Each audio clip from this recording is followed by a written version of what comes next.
So hello everybody and welcome. This is Lizzie and Justin from Thirdspace, and we are here again for another week of our Turning Towards Life conversation. You're all so welcome to be here with us, and Lizzie, I'm feeling very heart gladdened to be here with you this Sunday morning in London in March 2023 when we're recording this. It's such a joy to be in this conversation together, always. And I'm feeling very joyful to all of you who are listening with us. I was saying to you, Lizzie, just before, I had the great joy of meeting some people who had found their way to us over the last week and were enjoying delving into our increasingly vast archive of conversations, which is so welcome to you, whether you're been with us for the 5.5 years that we've been doing this, or whether you've just stumbled across this conversation and just beginning to join in. Everyone is equally welcome. And as always, we have a wonderful and rich source to begin with. Thank you for choosing this for us, Lizzie. And here we are. Thank you, Justin. Welcome, everyone. And we're going to read this poem this week by Victoria Erickson. And it goes like this. Promise to stay wild with me. We'll seek and return and stay and find beauty and the extraordinary in all the spaces we can claim. We'll know how to live, how to breathe magic into the mundane. We can be in love with 1,000 views and skylines and souls and minds at once. Don't apologize for your burn, your passion, or your enthusiasm. Enthusiasm propels the world.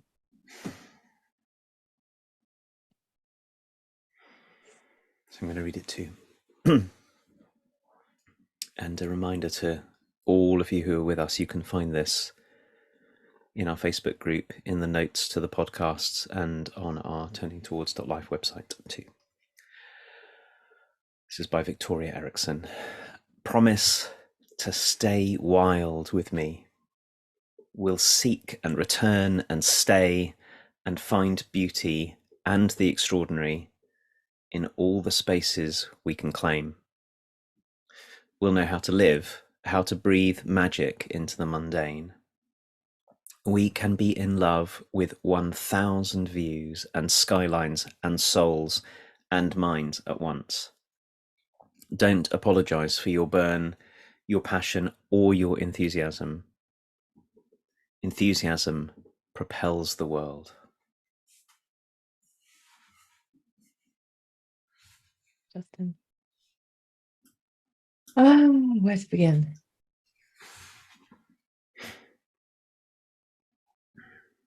So I feel like I'm someone who has been on the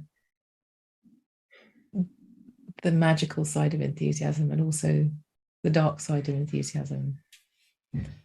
And so this poem for me is like one of those times when I kind of come back round again to something that's caused me a lot of trouble and do my best to receive it once more as an original gift rather than something that's got me into trouble and I've tried to watch myself and see what that trouble is and, you know, all the things that you do when you see something that's getting in the way of your life becoming the way that is most fulfilling. And so when I read this line, enthusiasm propels the world, I really thought, my goodness, what even is enthusiasm and how could it possibly propel the world? And it just got me really thinking about it. And for me, this poem is this big invitation into presence, really, but the kind of presence that knows what magic is and also knows how to experience the extraordinary in very ordinary times and places and spaces. And somehow that feels very, very important to me in my life at the moment. It's to be somewhere and actually be there. And there's such a I have such a tendency to be tending to many things at once, like doing the shopping and thinking about the email that I haven't sent, or doing the washing up and remembering that I've forgotten to do something, or, and I feel this new rising dedication to trying to be where I am very, very simply, and letting that simplicity be imbued with this kind of enthusiasm and beauty and extraordinary magicness. Feels like, don't know, like one of those profound and important invitations that I must take.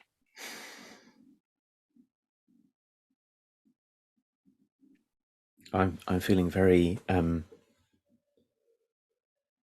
supported in being present by what you're saying, Lizzie, and how you're being and what you're saying. Sort of invited in to the particular joy and deliciousness of this moment. And I love this, and I'm touched by this distinction that you make between really the way I heard you speaking, two different kinds of enthusiasm, the sort of kind of enthusiasm that can bring us deeper into what's here, and the kind of enthusiasm that can scatter us into the, to the wild winds with all the different things. And there's a place for both of them. And this tuning into the vitality of this moment and this place and this person and this whatever it is, that kind of wild passion for what's here is extraordinarily inviting to me. And I think really necessary. There's something, I don't even really know how to begin to talk about this, but we often talk about the sort of the wider cultural forces that we find ourselves caught up in and being shaped by. And I'm always mindful when we talk about cultural forces that, of course, there are so many different kinds, and it depends, what you experience depends upon where and who you're born and when and what part of the world and all of that. But in the sort of a sense of bigger picture, it seems to me that there are all kinds of reasons why we get encouraged not to get this way, not to really marvel at the wonder of what's right here with us, which is the way I'm taking what you're talking about. And in a way, I think there are all kinds of reasons, perhaps because it suits how money gets made, big money gets made, and perhaps because it suits how certain kind of politics goes, and perhaps it suits all those kind of things, that sometimes it's in the interests of sort of bigger cultural forces that we deaden ourselves, that we get more passive, less awake, more numbed, more amenable to buy stuff that we don't need or turn our attention places we don't need to turn it. So I was thinking, whilst you were talking about on this side of things, that you were talking about the wild enthusiasm for what's right here, just how extraordinarily unlikely it is that you and I are talking to one another. Just even that. And I'm not even talking about that we can talk with this amazing technology that no one person knows how to make, because it requires vast kinds of knowledge and then the capacity to bring things out of the earth and make them into machines and plug them together. I don't even mean all of that. I just mean that there are conscious, sentient beings like us, and we can think and feel and relate and talk to one another and understand and be in relationship. There's absolutely no reason I can figure out why any of that should be the case. It seems much more likely that it wouldn't be. And yet here we are. And right now we're both here and alive and able to participate in that. And that invitation from you, what you said, awakens me to it. That the most mundane of things, like the most ordinary, before we've even added in anything else. No products, no stories, no things, no art, no, just you and me. it's not only miraculous and unlikely that it's possible, but it's also, now I'm thinking about, and I'm going to stop myself in a second because I'll get way too, well, there you go. I'll get so enthusiastic I might not stop. It's not too enthusiastic. Just even that we have language, and having language took generation upon generation upon generation of humans before us to be the ones who somehow were the ones through whom language began to happen. And before that, there were billions of years of evolution to bring us. Anyway, so I sort of find myself going both deeply, deeply into this moment with wild gratitude, and then, of course, thinking about the vastness of it all. And I'm making a big point about it because I think it was in something that you said. You talked about the mundane. We really do have a choice about this, about whether to pay attention to this. And not only does it seem to me that the kind of aliveness that Victoria Erickson is inviting in us calls on us to do that. And if we're going to be alive, let's be alive. But also for me, the joy in washing the dishes and paying my taxes and even doing my emails, which is not something I enjoy doing at all, can be imbued with a sort of sense of gratitude because of everything that you've been pointing out to us. Oh my gosh, I noticed when you just said paying my taxes, doing those Excel spreadsheets and trying to figure out mathsy things for me would be a very big challenge to find my joy in, because I'm so clunky at it and I resist it so much. One thing though I have learned is that when I'm doing something that I don't really like, which is often like mundane things, but it can be non-mundane as well, but I have more practice with mundaneness because my life is quite mundane lots of the time, as most people's is probably, is that I try and find different stories about what I'm doing. So I remember a while ago, someone said to me, when I do the washing up, I like to think that I'm doing a dance. And so sometimes I try and wash up or change the beds or wash the bath as if I'm dancing. And obviously I make myself snigger at myself because it's absolutely hilarious and ridiculous. And it does change. And I feel like that's also one of the things to be enthusiastic about, is that I am the maker of the story that I'm telling myself in any given moment that I'm doing anything. So there's the joy in the story, but there's also the joy, the enthusiasm for being a being that can make a story up about something, and that changes my experience of it.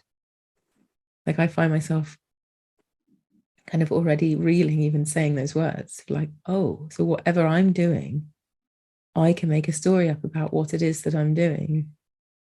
And that will enable me to have an experience of some kind. So if I'm telling the story that I'm in a galley, in a boat, slaving away while everyone else is having a nice time upstairs on deck in the sunshine, my experience of doing washing up is going to be really miserable. And I genuinely do that. Like I know that I have like a thread of, it's like a sacrifice story in my life where I could find myself really resentful and really like, why isn't anyone else doing this? And why am I the only one doing this? And I can recognize that I'm telling myself a story that has me experience that resentment. Like the result of my storytelling is resentment. So then when I can tell a different story about what's happening, what I'm doing, like I'm doing a dance, my experience of dancing is very different to my experience of being in the galley kitchen on a boat. And so what is it to see that the way that I move a bowl from one place to the other is a hand movement that could be in a, I don't know, a ballet or a Latin dance or something. And that's possible. It's quite something that I can, like, it makes me feel like there's a power in me, like a superpower in me, that I can narrate, I can tell the story of what I'm doing and shift my understanding of myself as a human being by doing that, but also in that moment have an experience of something different because of the story that I'm telling. Isn't that everything?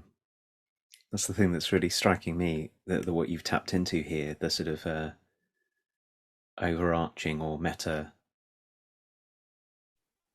concern here is that we are the ones whose experience and participation is shaped by the stories that we tell. That is what it is to be a human. And there are better and worse stories. There are more life-giving and less life-giving stories. There are ones that bring us into relationship and take us out of relationship. And there are stories that are more or less truthful. And there are stories that are more or less life-filled. And that we have an enormous amount of choice about the stories that we tell is very, I can feel in myself, remembering that is really life-giving. Oh, I've got a choice.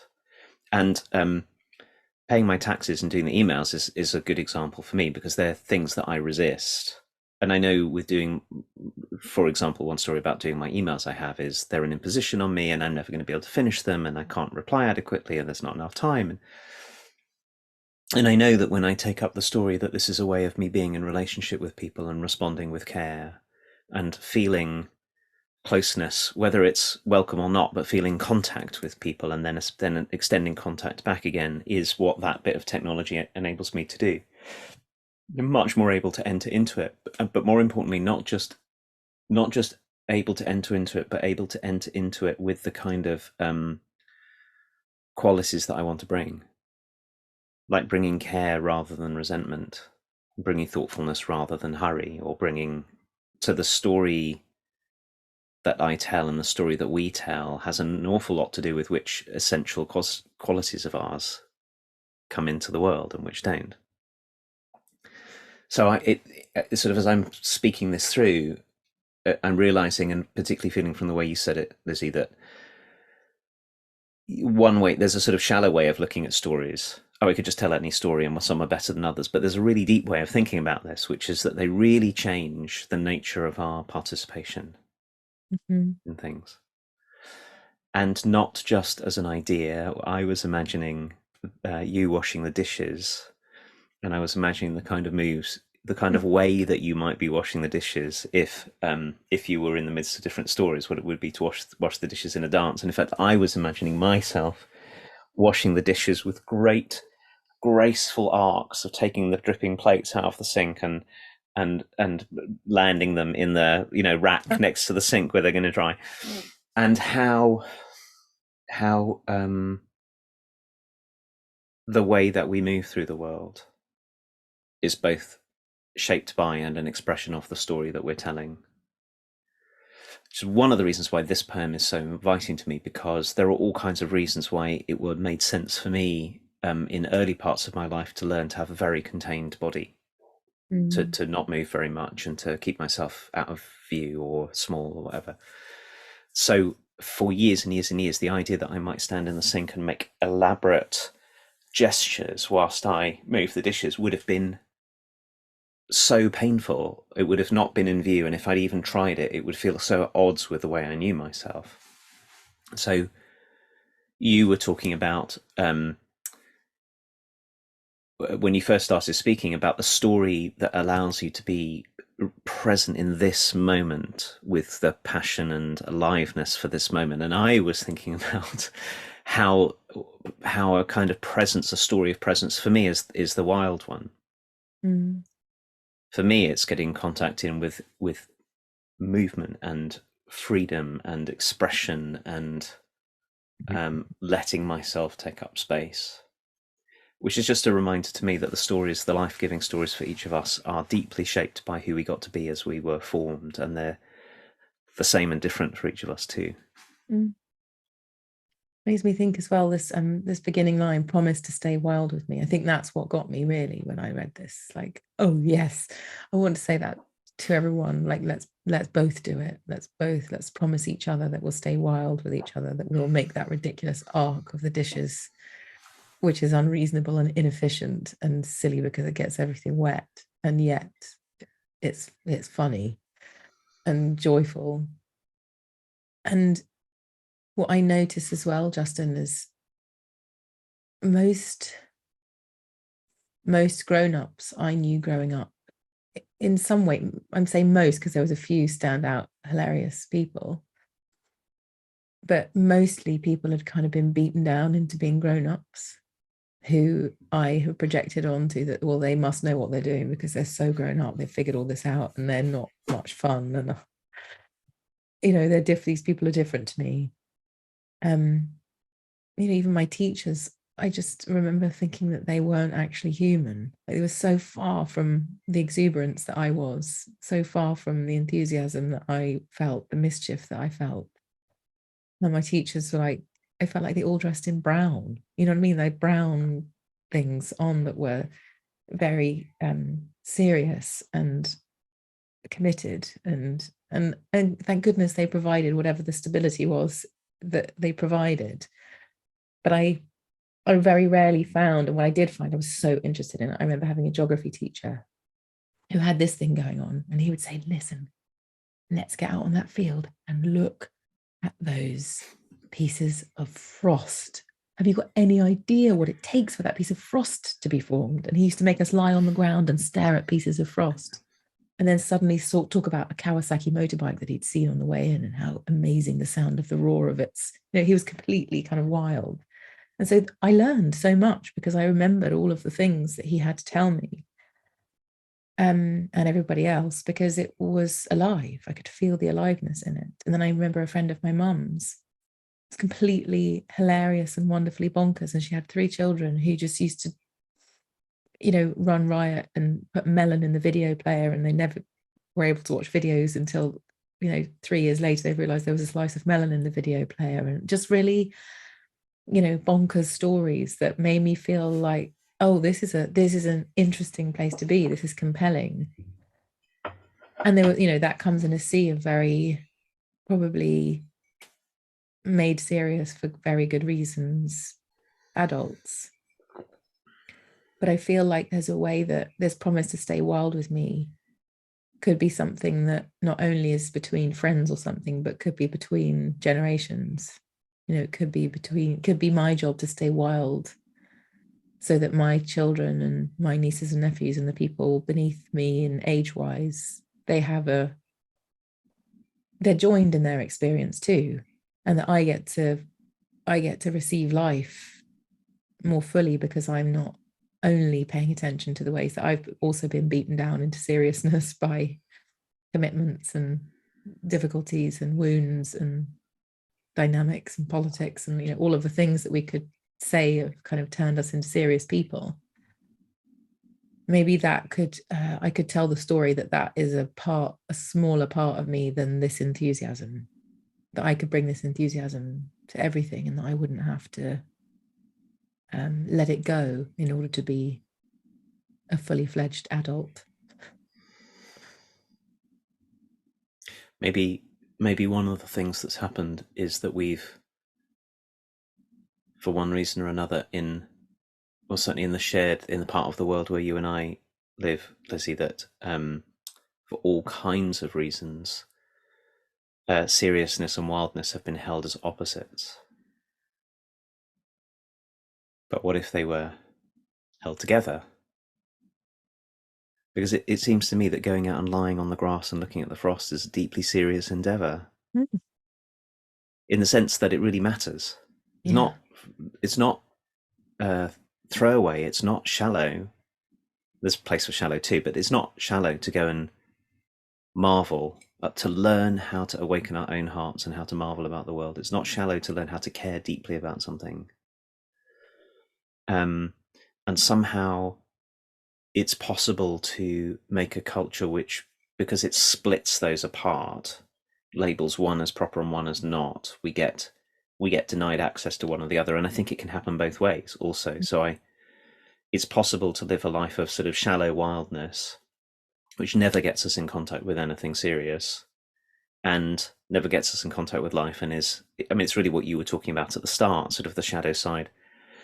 So there's another way that I'm listening to this is about what happens when we bring together and hold together qualities that look like they might be opposites so that they can inform one another.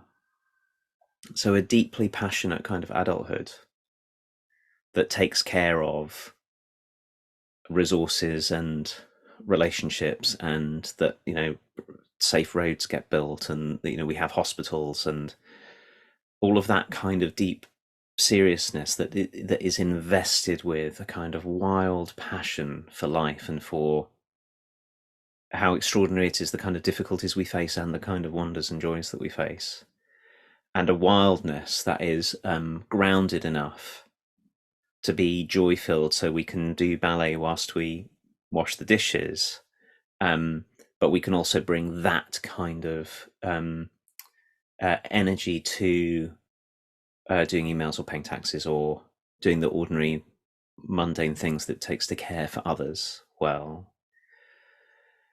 Maybe that's exactly why Victoria Erickson has to write this, because it's easy for those qualities to fall apart from one another as if they didn't belong. So we've unbelonged what belongs together in us, probably out of very good reason. I can feel that feeling really exciting in me, because I want to be one who walks the path of belonging again together, that which in me got exiled or separated or judged or whatever, but always to bring it in relationship with values I already care about and qualities that already matter. So I want to be wild in that way, deeply. You just having me think, Justin, about what a gift it would be for anything or anyone to be greeted with this kind of enthusiasm, this kind of joy, this kind of interest. And that, as you say, if we can bring these places together, we get to bring, like, I love that you've noticed that to lie on the floor looking at a blade of grass that has frost on it, to see the icicles and study them, is filled with enthusiasm and wildness. And it's also extremely serious at the same time. Like when you said that, it made me think what kind of gift it is to each of those opposites to be in the presence of the other opposite, and what kind of greeting it might be to a part of me that feels ashamed to be met with, tell me some more about your shame.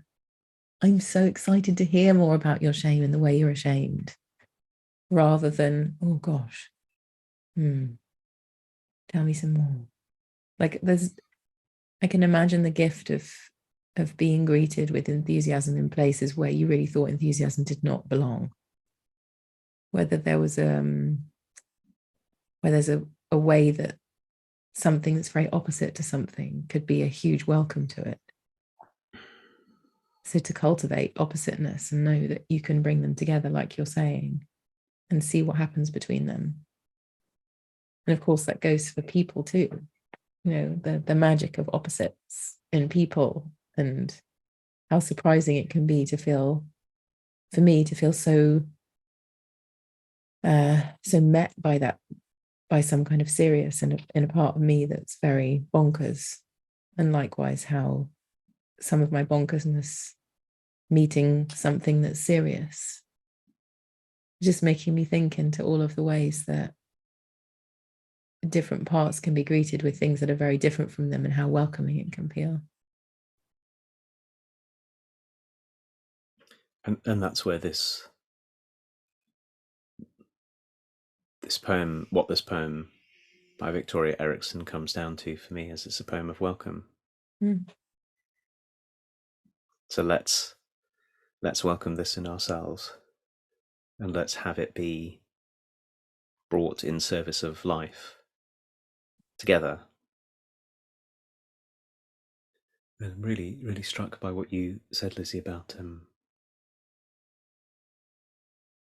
what would it be to welcome the parts of us and the parts of one another that, for example, feel shame or fear or regret or sadness, to welcome the wildness and aliveness in those, and to meet it with our own wildness and aliveness and presence and enthusiasm. I'd really love to know. I really want to get to know you. I really want to get to know this part. To not be afraid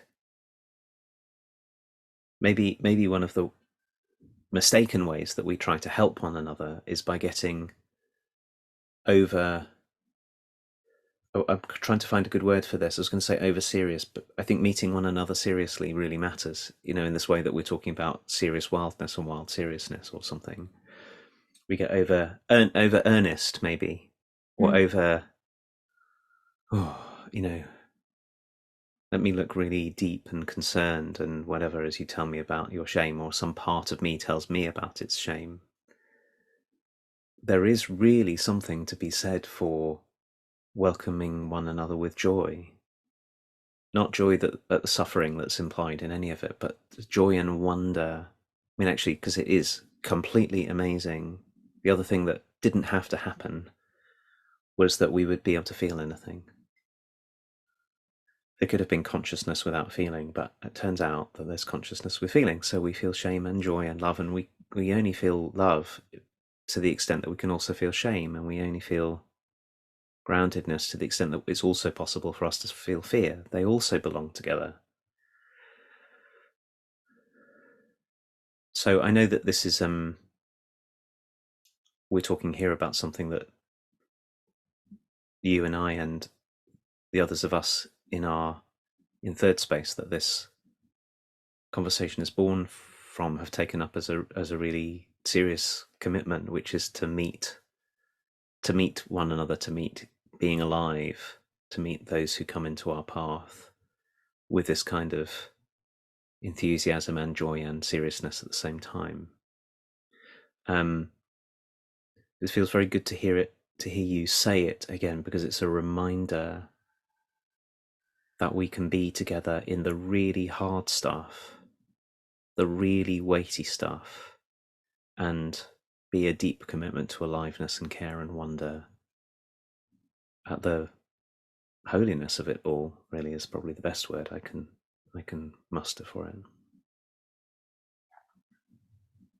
Well, Justin, it seems to me that this is what turning towards life is, like, as in the turn towards what's happening.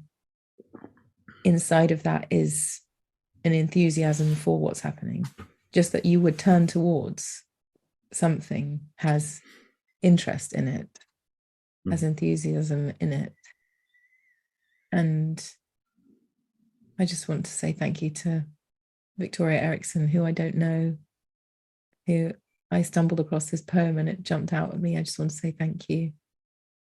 And I think I promised, like, before I even got here, to stay wild with anyone who would be wild with me.